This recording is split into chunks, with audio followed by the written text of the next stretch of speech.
Hi, may adlaw, Ronnie, ang expat boy nyo diri sa Malaysia, and welcome back gali sa aton nga vlog. Welcome gali diri sa aton nga vlog, and diri ta sa restaurant karon diri ni sa KK or Kota Kinabalu sa Sabah.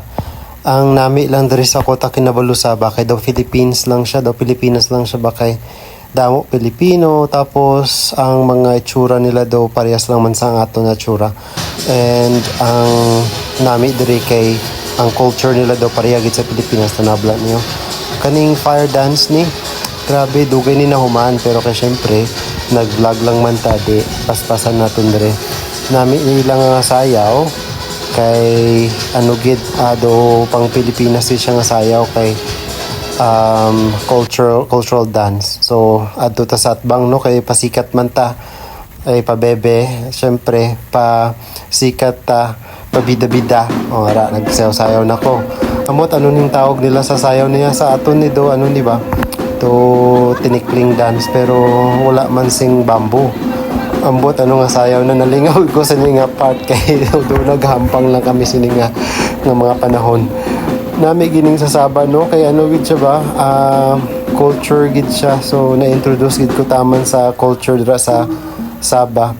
Tapos ang nice pagid na part diri kay dumiara sila sang gipabuhat sa amon nga huyupon do ng ara sa kawayan na ano ba na daw mo nilang pangdakop sa ano ba pandakop sa mga hayop sa una.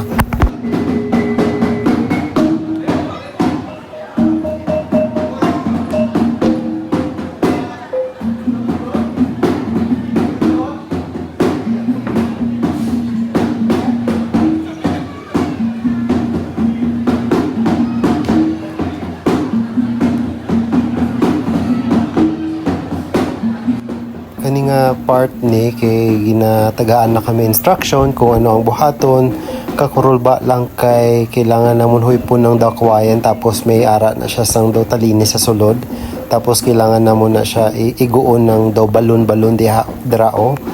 Kulba lang kay may mga tao abi sa likod, pero kay do naanad naman sila abi. Do wala lang sa ila, do okay na sa ila, pero kay do kakulba gid kay syempre ti kung malusot na sa agtang mo, buslot gid agtang mo pero kay ambot daw kanami lang daw kasadya lang okay do ambot do kasadya lang itang amon nga gibuhat diri. Do na enjoy ko taman, nagkaon kami diri sa Sabah Kota Kinabalu, tapos may pahampang-hampang pagid sila nga balloons basta enjoy gid ang amon nga